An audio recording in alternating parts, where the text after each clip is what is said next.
High বন্ধুরা, আজকে আবার তোমাদের সামনে নতুন একটা ব্লগ নিয়ে হাজির হয়েছি। যা খুশি ভিডিও থেকে আমি তাপস।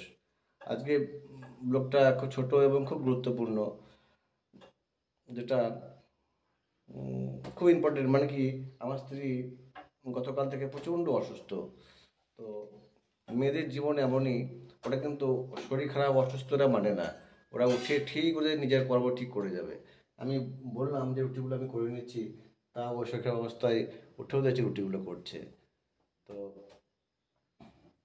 লক্ষ্মী শুধু মাটির প্রতিমাতে নয়, লক্ষ্মী হচ্ছে এই মেয়েরা, কারণ এরাই জীবনে হচ্ছে আসল লক্ষ্মী। তো সেটা আমি বুঝতে পারছি, কারণ ওদের তিল করে যে সংসারের মধ্যে যে মন দিয়ে ওরা কর্ম করে, এটা কিন্তু একটা বিশাল ব্যাপার। প্রায় বাড়িতে আমি দেখেছি যারা অসুস্থ, তো অসুস্থ থাকা সত্ত্বেও দেখেছি বাড়ি ঝাটপাট দেওয়া বা রান্নাবান্না করা, নিখোঁজ করা, সবাই কিন্তু এটা করে।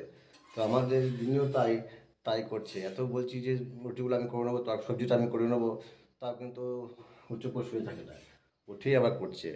তো আজকের ব্লগটি এর মধ্যেই, সবাই সুস্থ থাকো, ভালো থাকো।